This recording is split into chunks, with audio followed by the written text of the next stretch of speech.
Mənsubu olduğumuz İslam dini bizlərə hər şeyin ən gözəlini, ən xeyirlisini öyrətmişdir. Oxuduğum ayət-i cəlilədə aləmlərin Rəbbi olan Allah kasad olmayan 3 ticarəti bizə öyrədir. Yəni, zərər görməyən bir ticarəti öyrədir. Aləmlərin Rəbbi olan Allah belə buyurur. İnnəl-ləzīnə yetlûnə kitəbəllah. Birinci, Allahın kitabını oxuyanlar. İkincisi, namaz qılanlar. Üçüncüsü isə Allahın özlərinə verdiyi ruzini gizli və aşkar infaq edənlər buyurur. Birinci, Allah Azza və Cəllə öz kitabını oxuyanları bildirir. İman əsaslarımızdan biri olan Allahın kitablarına iman haqqındadır. Quran-ı Kərim göndərilmiş son kitabdır və onunla risalət qapısı bağlanmışdır. Bu elə bir kitabdır ki, özündə zərrə qədər şübhə olmayan bir kitabdır. Hər nə qədər Allahın kitabında səhv axtaranlar tarixdə olmuş, olub və olacaqdır. Amma aləmlərin Rəbbi olan Allah onlara meydan oxuyur.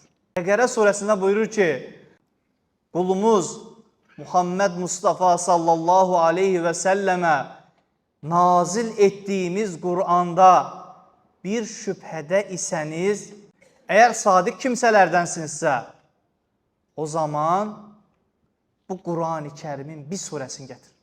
Başqa ayətdə bir ayət gətirin deyir. Gətirən varmı qardaşlarım?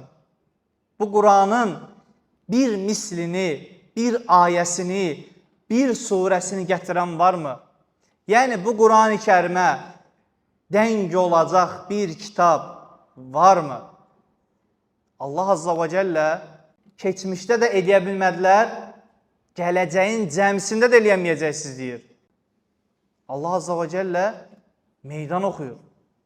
Öz şahidlərinizi çağırın, alimlərinizi çağırın, elm əhlinizi çağırın.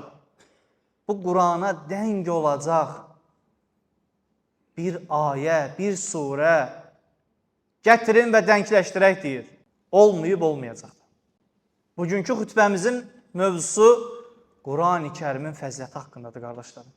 Allah Azza və Cəllə oxuduğum ayəti cəllədə Fatır surəsində kasad olmayan, zərər görməyən bir ticarətin ilkini Allahın kitabı olaraq bizə bildirdi. O kimsələr ki, Allahın kitabını oxuyarlar. Yəni, oxuyub əməl edərlər. Oxuyub həyatına rəhbər seçər. Bu kitab Allah Azza və Cəllənin bizlərə bəxş etdiyi ən böyük neymətdir. Çünki bu neymət sayəsində biz zülmətdən aydınlığa çıxdıq. Qardaşlarım, Peyğəmbərimiz sallallahu aleyhi və səlləm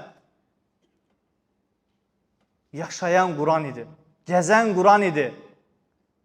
O Quran-ı Kərimi həyat bizə göstərdiyi ən gözəl nümunə oydu. Yaxşı, Quran-ı Kərim oxumağın faydası nədir? Quran-ı Kərim oxumağın faydası ilk olaraq bu ümmətin ən xeyrisi olmaq deməkdir.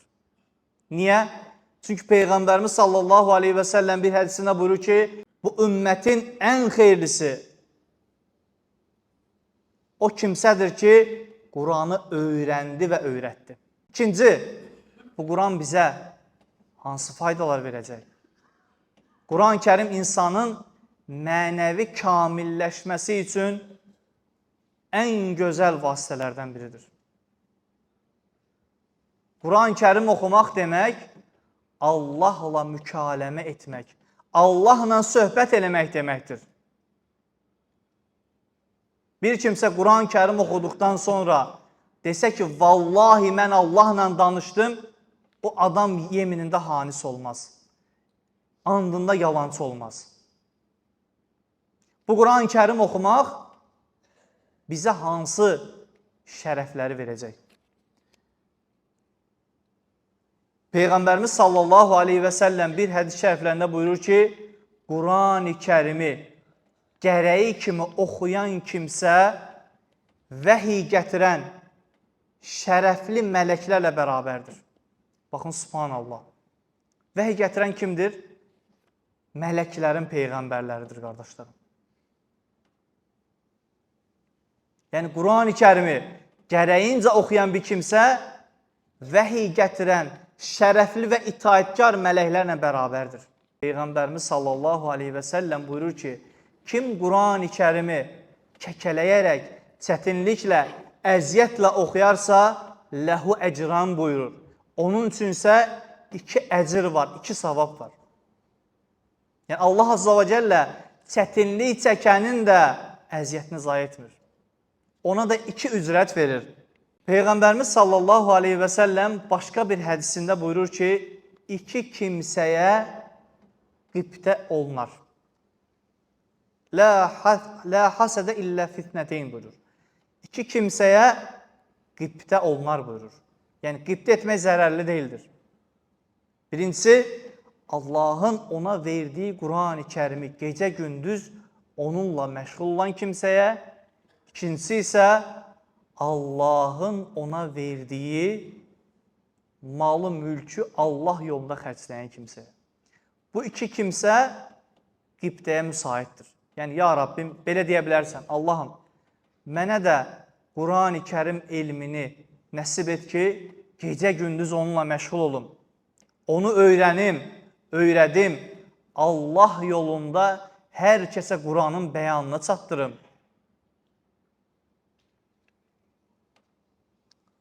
Yaxşı, Quranda Allah Azza və Cəllə bizim üçün böyük ibrətlər, böyük nəsihətlər qoymuş getmiş. Allah Azza və Cəllə hər gün namazda oxuduğumuz bu surələrin bizlər üçün böyük fəzilətləri vardır. Peyğəmbərimiz sallallahu aleyhi və səlləm buyurur ki, qəlbində Qur'andan bir miqdar olmayan kimsə xaraba ev kimidir buyurur.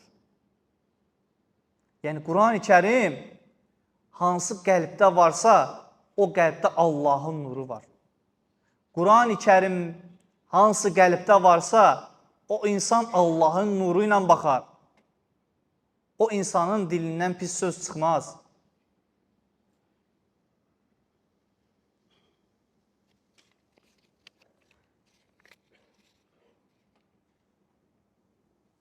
Dəyərli qardaşlarım, Quran-ı Kərim başqa bizə hansı faydalar verəcək? Peyğəmbərimiz sallallahu aleyhi və səlləm qulun cənnətdəki mərtəbəsi Qurana görə olacaq buyurur. Baxın, bir də təkrarlayıram. Qulun cənnətdəki məqamı, mərtəbəsi, qazanacağı o dərəcə nəyə görədir? Qurana görədir. Qurana görədir. Peyğəmbərimiz sallallahu aleyhi və səlləm belə buyurur. Hər zaman Quran oxuyan kimsəyə belə deyiləcəkdir. Oxu və yüksəl. Dünyada tərtillə oxuduğun kimi, burada da tərtillə oxu.